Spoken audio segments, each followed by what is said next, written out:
All right, we'll call the meeting to order for the Council and Committee. First up, we have Ted Eric and Jason Owen to go over the district energy and the park that's around the corner for the West Village Park. Thank you very much. To the Chair, Madam Mayor, members of Council. Yeah, we're here to talk about West Village Park and the concept plan for that park, as well as district energy, and this project is a partnership between parks and engineering to deliver both facilities in city centre.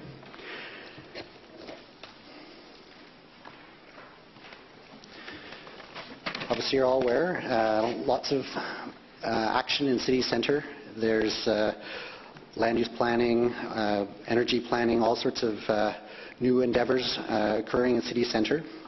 As far as parks, there are some fantastic parks in city centre, but we're also planning 8 new park sites as the area continues to develop. These new park sites are intended to provide walk-to destinations as the area densifies. They also are intended to provide places for community gathering, places to socialize, and also to be a statement about the green nature of new development in the city of Surrey. So specifically, West Village Park is located on the, obviously, west side of city centre, just south of 104th Avenue, between 132nd and 133rd Street. Just as a note, in the future, 103A Avenue will connect along the south side of the park, connecting 132nd to 133rd Street. That'll create a finer road network within the city centre and also connect people on the west side of the neighbourhood right into the heart of the city, including City Hall, Plaza, and SkyTrain. I'm going to hand it over to Jason. As mentioned, this is a partnership project where we're trying to deliver both a park site and a new district energy site. So Jason's the manager of district energy. He's going to give some background on that. In addition to parks and open spaces, the vision for City Centre includes a sustainable district energy system called Surrey City Energy. Surrey City Energy is a pillar of the city's climate action plan, and it will improve energy efficiency, reduce greenhouse gas emissions, increase the resilience of our energy supply system, and provide competitive and stable long-term pricing to our customers. So the subject site is the location of the Surrey City Energy's first permanent district energy facility. It is also the location of our temporary energy centre, which is located in a shipping container on the same site. The temporary centre will be at its capacity upon the completion of the Boza University District project and the 3 Civic Plaza project in 2017. The images at the bottom of the slide are precedent images from the lower mainland of similar district energy centres, the first being at Southeast Falls Creek. This is under the Canby Street Bridge. The second is at UBC, and this energy centre serves the campus district energy system. And the third is the Vancouver General Hospital Energy Centre. So when this project was initiated, it was important to first determine the building footprint in order to accommodate the technical requirements of the boilers. So our goal was to strike a balance between technical flexibility and architectural design and maximize the available park space. Just to note that the renderings on this slide are for massing purposes, and basically it's intended to define the footprint of the building and the general form and character. However, there's much work to be done on the details of the architecture. Some of the features I'd like to point out, the mechanical process equipment has been submerged 5 meters below grade, and this was done to ensure that the building height could be limited above grade. We've also included floor-to-ceiling windows that will allow users of the park visibility right into the process floor. So through this process, we've consulted with the neighboring residents on both the location and the design of the building. Generally, the response has been quite favorable. This is also presented to the architectural design panel last week. The panel was supportive of the project and provided some comments with respect to material choices and functional design. These comments will be incorporated to the detailed design process. The building itself will be part of a development permit application that will be brought forward early in the new year. So now I'll pass it back to Ted. So with the footprint of the building determined, we've been working on the park concept plan.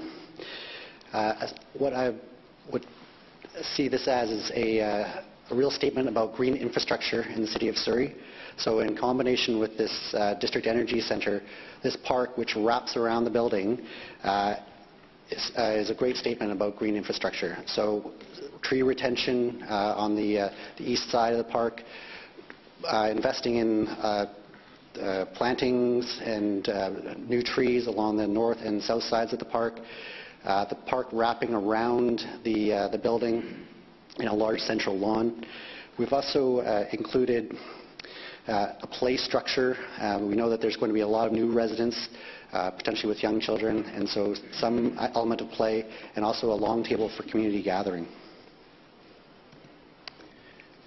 We've taken a couple of different concepts to the public, and we've had a public open house on October 1st, as Jason mentioned, online City Speak surveys.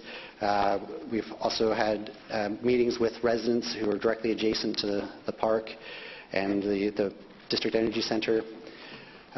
What we had heard through that public consultation is there was a real preference to have this green park, and again, the green statement for the city centre.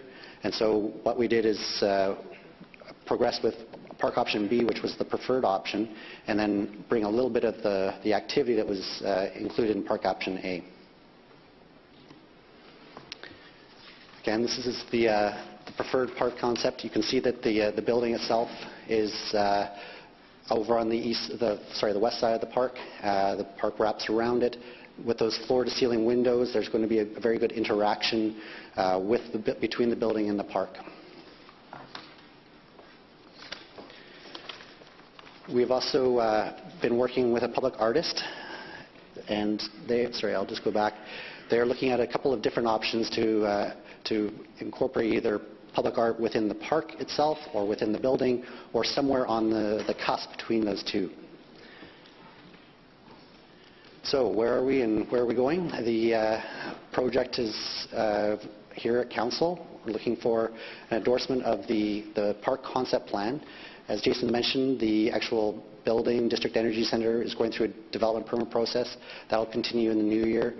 As that process unfolds, of course, we'll go through detailed design and with construction through 2017-2018. The park will be developed in conjunction with that District Energy Centre. In summary, West Village Park, District Energy Centre are a great illustration of the city's partnerships and also its commitment to green infrastructure within the city of Surrey and specifically City Centre. Thanks. If you have any questions. Thank you for your presentation. Councillor Hayne. Thank you, Mr. Chair, and Ted, that's an excellent presentation, and I'm really glad to see all the public consultation that has gone into this and coming to where we are. Even though it's a relatively small park, you've obviously done a lot of consultation with the neighbourhood. And I was interested to hear your comments on the public art, and if I could throw in my 2 cents worth for who you're working with the artist. I did say this at the Parks and Rec Committee as well, but utilizing steam or something like that from the district energy for a public art piece, just how popular the steam clock is in Gastown kind of thing, and that type of thing, and just a working example of the heat generated by district energy would be a really interesting concept to look at. So I just publicly put that out there. Thank you. Thank you. Great job. Not seeing any other questions. I just wanted to mention that when I met with you guys the other day, I was really impressed with the educational component where you call it floor-to-ceiling glass, I call it ground-to-sky glass, because you can look at it from the outside in, and that's there. And we also heard earlier on today that city parks have to have a lot of amenities for the public that are there. So I'm just hoping that since we have a large volume of people that are going to be in the high-rises around there and utilizing it, that we at least put in public washrooms that are there so that we're not, making them run up to the 32nd floor or doing something worse than that. So thank you very much. Okay. Thank you. That's it. Thank you. Thanks. Second, we have Shira Stanfield and David Sadler from the neighborhood team.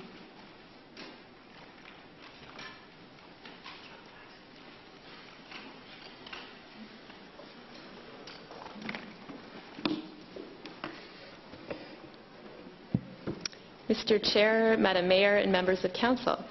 We're here to update you on a new initiative called the Neighborhood Team. And this is an interdepartmental effort to support neighborhood action and community-led enhancement projects in the city. We just wanted to report on our activities and get some feedback from you. So this began with inspiration from Jim Deers, who's an activist, an organizational neighborhood person from Seattle, and he came up and spoke with staff last year in March, and we realized we needed to change the way that we approach community revitalization and engagement. And Jim's main message was to coach us on to support rather than to do, and the neighborhood team was born as a follow-up to that. And so the rationale for what we're doing is pretty straightforward. There's a lot of research out there that shows how connected and engaged communities are healthier, happier, safer places for people of all ages, seniors facing isolation or young people from all walks of life. And there's also some practical considerations from a service delivery point of view. So we're really hearing from residents that they do want vibrant neighborhoods, that more fine-grained sort of activity and animation happening. But at the same time, as a growing city, we have limited ability to really work at that grassroots neighborhood level. And engaging the community and working with the community is the best way to provide the range of things that are being asked for. And finally, this isn't anything new. The idea of vibrant neighborhoods is found in the Sustainability Charter and the Social Plan for the Well-being of Surrey Residents, the Child and Youth Friendly City Strategy. So this is a way to do some of that work. So the goals of the neighborhood team are to support residents as doers and not as consumers, and to cultivate internal and external partnerships, so among city staff as well as partners in the community. And essentially what we're doing is coordinating existing city resources which already support do-it-yourself types of projects. And we really want to cultivate an environment within the city so that we're really helping residents get projects done more easily and more efficiently. And we really want to find ways of saying yes to initiatives and projects. And finally, the idea of neighborhood team is it's not City of Surrey neighborhood team, it's just the neighborhood team. So you can join the team, whether you're a resident or a staff member or whoever, and it really creates that sense of let's do something, let's get it done. So part of the work that we've been doing over the last year is figuring out what can we actually do right now, because there is a lot that we can do right now within a lot of the different resources the city already offers. So the first thing that the team does is help connect people. So we'll give a really good example later in the presentation about how we were able to spark some collaboration in Newton. But we're also connecting and convening city staff, so working across departments to find better ways to support the community, and as well as partnering with outside groups. So just finding those points of connection. And secondly is supporting. So this really happens in two ways. First is through resources like the neighborhood enhancement grants or some equipment to organize community events and being able to provide the means to actually make events happen. But also, in terms of supporting, a lot of work is navigating some of the permitting processes or how to book events in parks or even how to do insurance. A lot of these things are barriers for people if they're not familiar with the systems. And finally is capacity building. So we're looking at how to increase the capacity for us across departments to do better engagement work, how we can build skills within the community to organize different things, and also working specifically with staff to just increase awareness and ability to do great community engagement work. So here's a list of some of the partners that are part of our neighborhood team. As you can see, there's a broad range of staff from departments across the city that are involved.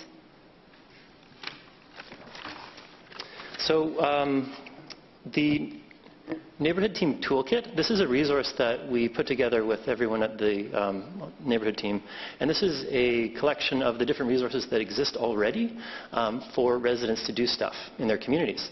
And what our goal was to put it all together in one place so that if someone was organizing a block party, they'd know that you can actually also get a tree voucher to incorporate planting a tree into that. Or you can also access the neighborhood enhancement grants so that it's all in one place. And a specific piece of that is the neighborhood event kit that we've put together. So this is a collection of equipment that we always get requests for: tents, tables, chairs, a sound system. So basically what we did was we put this together as part of a kit, and members of the community can request part of it or all of it, and they just sort of sign it out and bring it back. And then they can use it for whatever. And over February to October, it was used 30 times. So in the summer months, it was being used almost once every week. And this was from us not even doing any real advertising other than word of mouth. But it just really speaks to the amount of stuff that's going out there, and if we can give it a helping hand, it makes it that much easier for people. And the Neighborhood Enhancement Grant is the rebranded beautification grant. And as the Neighborhood Enhancement Grant, it's just a wider, broader range of projects that it supports. And we have the $3,000 small project grant and a $1,000 celebration and activity grant. And what's great about this, it's a really grassroots, very accessible program. There's an open intake process, so people can apply year-round, so there isn't an onerous application for it. And as well, grants up to $2,000 can be approved by staff, and that way it just makes it more responsive and easier for people to do projects. And there have been a whole list of projects this year which have been amazing, just such a broad range of things. And I just wanted to talk about some project examples of things that the neighborhood team has been working on. And one that we're really excited about is this one on 70A Avenue in Newton.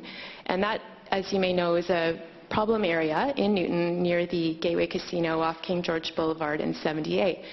There have been nuisance activities there. We've had many complaints from the RCMP and so on. So what we did as the neighborhood team to respond to this is we worked with the RCMP and crime reduction and local partners and had a block party in the summer. And by doing that, it brought neighbors, groups together. People got to meet each other at the block party. And then by doing that, we were able to connect to them and find out, hey, is there a project or some kind of initiative that you would be interested in getting involved with to help change this area?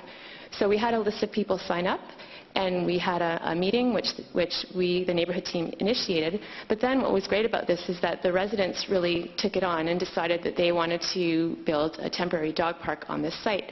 So we've been meeting with them, and they've been really organizing this since then and working with Value Industries, who are the property owners on this property. And now we have this dog park, which we really hope, if it goes according to plan, will open at the end of March, which is really great because it will bring a lot more people and community eyes on the street and so on to this site. So a really great example of how the neighborhood team can help really make changes at a local level in different neighborhoods. So there you can just see the list of other types of projects that we are supporting. So 2015 has really just been a building year. We started this, I guess, in February? March. Started having these conversations. So in that time, what we've really been trying to do is just build that internal network of resources in different departments who are interested in doing this work and are able to be called on at different times with their skills and knowledge. We've been developing the vision and direction, so we're all speaking the same language and on the same page. And also develop some of our branding materials, and so we're able to get word out to the community. And also we've been trying to get out, so going to different events in the summer with the actual event kit and the tent with a sign on it saying, you know, please borrow me, or something like that, just to start building those relationships. And just one other thing is that this year was the first year we've spent 100% of the grant funding. So by doing these outreach programs and having more staff aware and involved, we are getting that 100%, so, which is great to spend all that funding. So here, how can you help us? So what we are asking is for help with promoting the neighborhood team and directing doers and projects to us so we can help working with other staff teams to help direct people through. Otherwise, it can be confusing where to go when they want to get a project done. So through the neighborhood team, we can help people navigate the city. And also just to continue to support community engagement initiatives. And just having council support, I think, really helps us grow this program even more. And finally, we just wanted to talk about some ideas for 2016. So we want to do a citywide block party day, whereas residents would run their own block parties, but the city can help promote this idea of, hey, do you want to do something in your community, and have it so it's a citywide program. Other cities do that, and they've been very successful at creating more engaging neighborhoods when people get to know each other a little bit better. And we also want to work on some staff training for engagement, teaching other staff departments how to better do that, whether it's through the planning department or others. And we are going to do some more website development, a video project, and some more skill building and networking opportunities for residents that need support in doing their own projects. So if there's any feedback or questions, now's the time. Thank you. Councillor LaFranc. I want to express my appreciation. I've had some experience with the neighborhood team over the past year in Holly Park and also 70A, and you've just been fabulous. And I really love the idea of the integration of the city departments and sort of spreading it across departments and working across departments and internal relationships. I think that really models what we're looking for in community, and I know that you're working at it with a lot of passion and heart. So thank you very much for your good work this year. And it's really great that we've spent our entire budget. So that's fantastic. Councillor Villeneuve. Well, I'll certainly echo those comments, and I think neighborhood building is the most important thing that we can do in our city, because it leads to an engaged city, an inclusive city, and also a safe city. Because the more you know your neighbors, the more included you feel. And as you know, the Vancouver Foundation did a survey, and what was the most pressing problems in people's mind in the Metro Vancouver area was social isolation. So I think you're starting from the ground up, and that's exactly where you should be. And I do know that a number of new immigrants who I meet through social policy and other endeavors working with city staff, that they said the engagement on these neighborhood programs, the Block Watch program and the community gardens, is how they're getting excited about being involved in the community, and how they've met many other people and understand that everybody is trying to get connected, so they don't feel so isolated and like they're the only ones. So I think it's an invaluable program, so congratulations. Thank you. Mayor Hepner. Thank you, Mr. Chair, and thank you for the presentation. I echo the comments of my councillors in terms of how important this is to the city. And I think that it is showing already. When you saw that last week in the Vancouver Sun, we were identified as the city where people feel the most connected to their neighbors, so it's in no small part to these kinds of initiatives, and I look forward to seeing more of them. I think that I really like the idea of a citywide party next year. I think that can only be fun for everyone. So keep up the good work. It's a wonderful program, and you're doing a really good job of making it successful. Have you engaged the schools where all the moms and the dads are in terms of delivering your message around what is possible through this program directly to parents, and then therefore maybe expanding the reach? Yeah, a bit. It really depends on the project. We've connected with the school district actually for the 70A project. The volunteers who are working on the dog park were interested in putting things on the fence, and we're wanting to connect with the school to see if they could work with like the shop class to like make, I guess, wooden paw prints and put it on the fence and decorate it. And I'm really not talking about a specific project at all. Okay. I'm talking about you're asking us to deliver the message, and maybe one of the ways to deliver a message is to go through the schools so that those moms and dads who meet each other probably every day picking up the kids have a chance to talk about what would a project potentially look like, and it may be just an easy way to get the message out. It's a good idea. We've promoted the neighborhood team citywide, but I think a targeted school program would be a good idea. Thank you. And I'd just like to close off by saying that I took the invite on the 78 project as a former resident of that street, and the only thing that was recognizable was my driveway. And I thought, what a crazy place to have a block party where nobody actually lives on the block.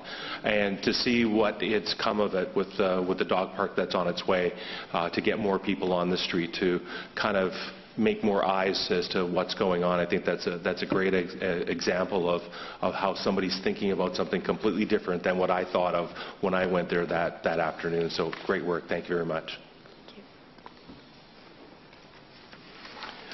Lastly, we have Don Limas to go over the East Fraser Heights Local Area Plan Stage 1 land use concept. Don? Good afternoon, Mr. Chair, Madam Mayor, members of Council. It's my pleasure to introduce the recommended land use concept for an area of the east side of Fraser Heights. That is a proposed name of Abbey Ridge, and the corporate report related to this presentation is on Council's regular meeting agenda tonight.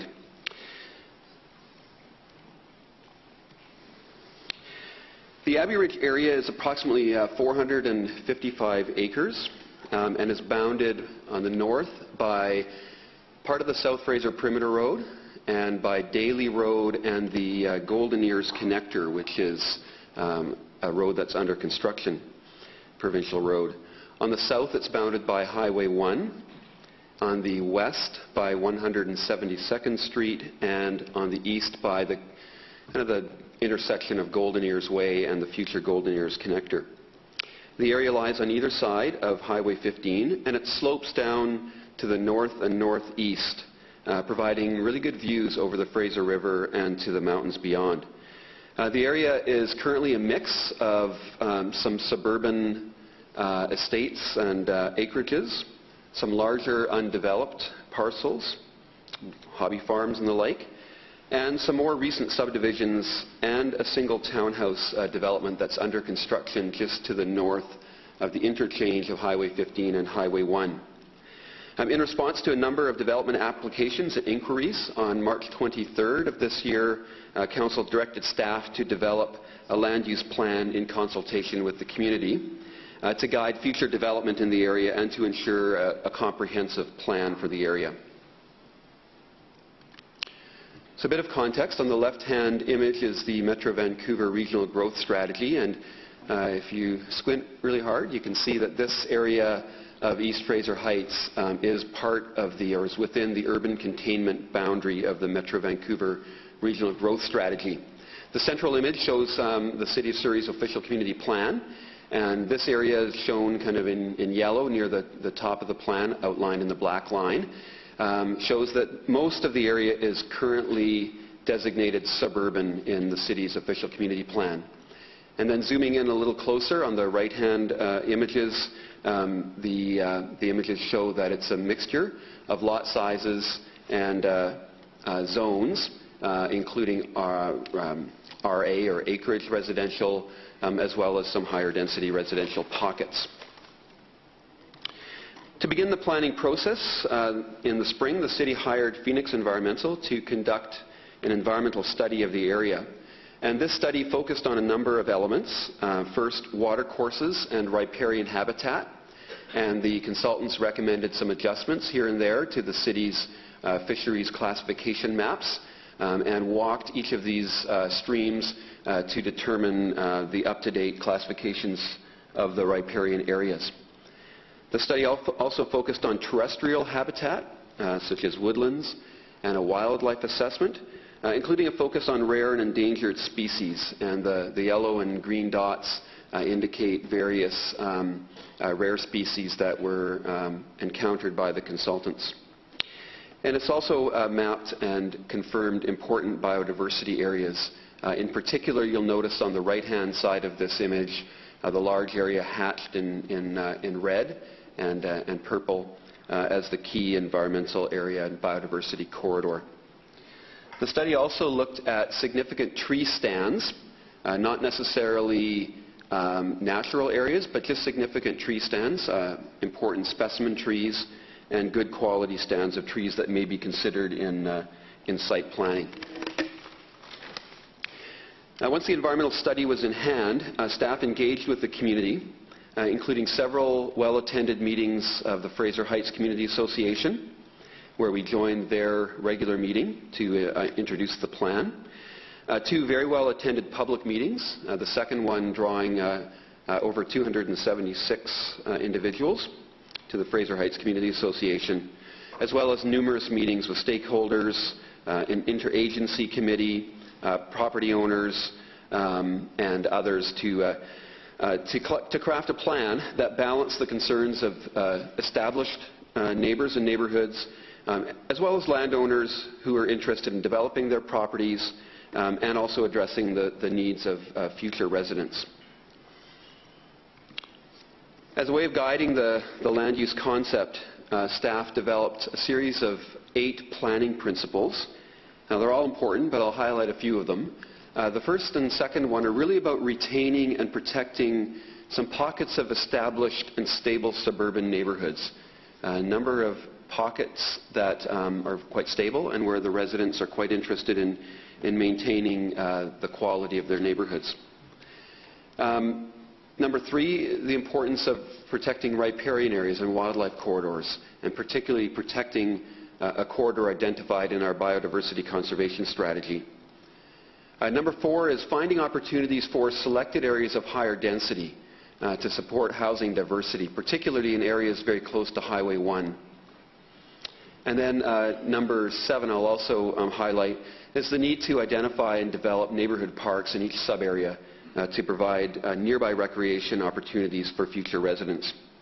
So applying these principles, staff developed at first 2 land use options that were initially presented at the Fraser Heights Community Association. And after consultation, these were refined and adjusted into a single preferred plan that was presented at the second public open house on October 1st. Following feedback received from the public and going through this feedback and responding to it, staff further refined this concept to develop the preferred concept that you see today and that will be on your agendas this evening. So some of those planning principles and the way they're shown in the plan, retaining and protecting pockets of established neighbourhoods. The yellow, and particularly on the left hand of this image, the kind of pale yellow, are areas of established acreage properties with well-maintained homes, well-maintained properties, and residents that are interested in retaining their properties for the foreseeable future. They've been retained, and you'll notice that there's an interface and a gradation of density away from these established neighbourhoods to provide a positive interface to these established pockets. Riparian areas have been retained and protected, and where we can, we've also located parks, new parks, adjacent to these riparian areas to enhance the environmental protection of these important resources. The fourth principle that I talked about was finding pockets where housing diversity could be encouraged with somewhat higher density. In the scheme of things, these pockets are not high density at all. They're quite modest in density, but there are 2 locations where, in consultation with the community, low density townhouse housing is proposed along Highway 1, just to the west of the Highway 15 interchange between 100th Avenue and the freeway, is one pocket where low-density townhouses, allowing sort of a downsizing market of folks that live in the Fraser Heights area that are perhaps moving into a different form of housing, giving them opportunities to move into that form of housing without leaving their neighbourhood.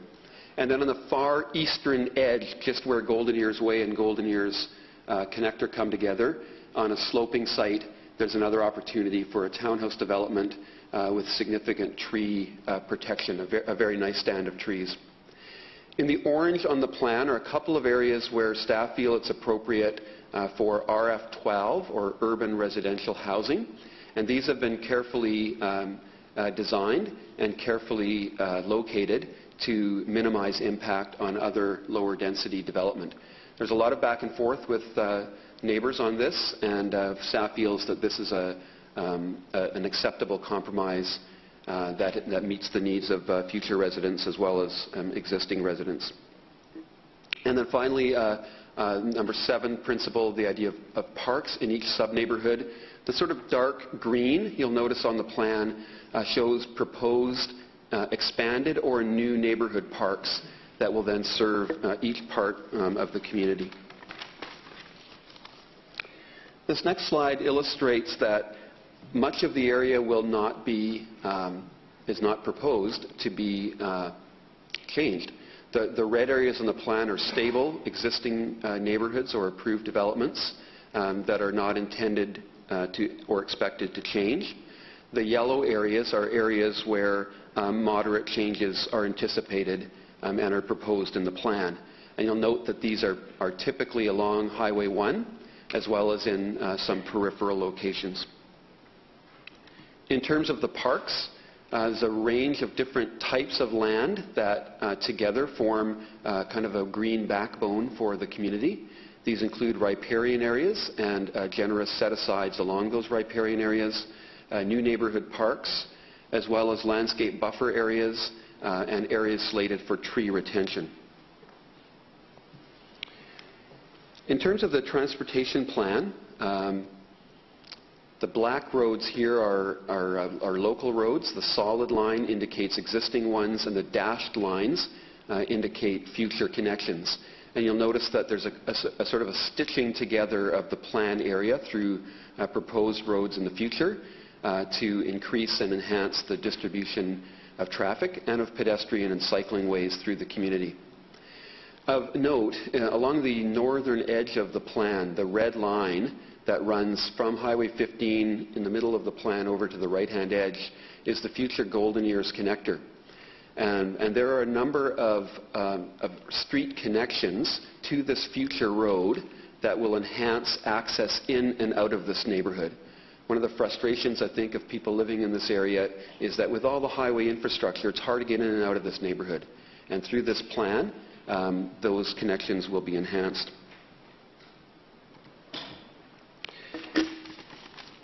So in summary, this slide here shows the current population of about 2,000 existing residents and the proposed population increase, fairly modest, increase of about 3,000 people at full build-out.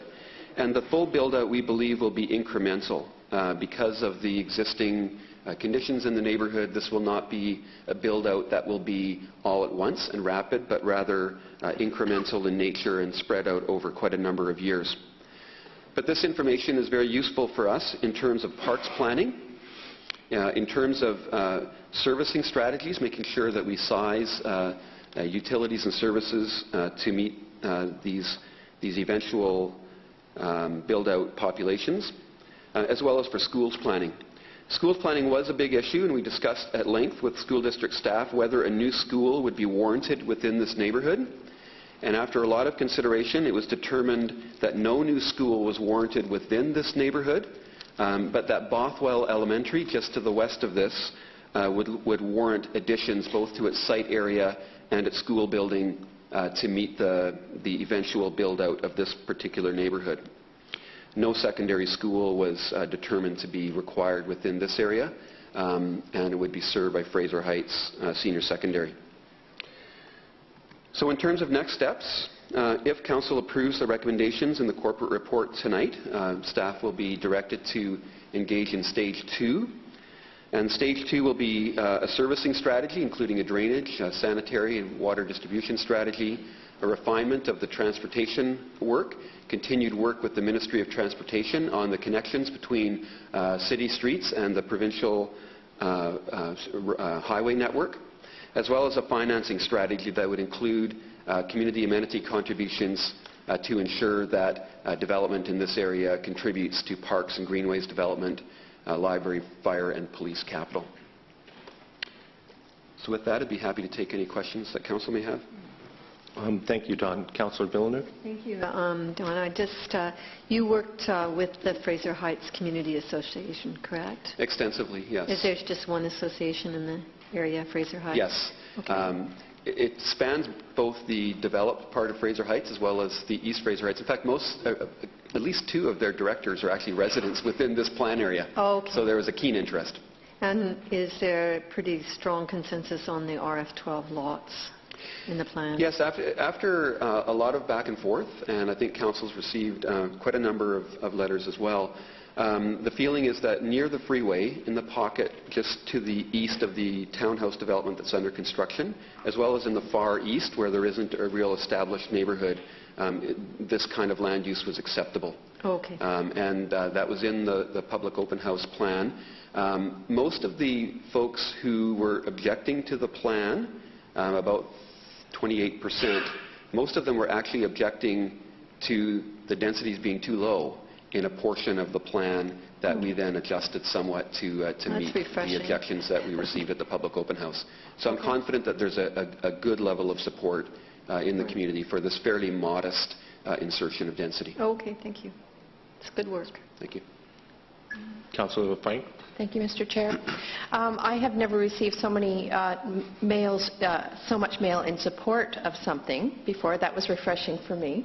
So good job in consulting with the community.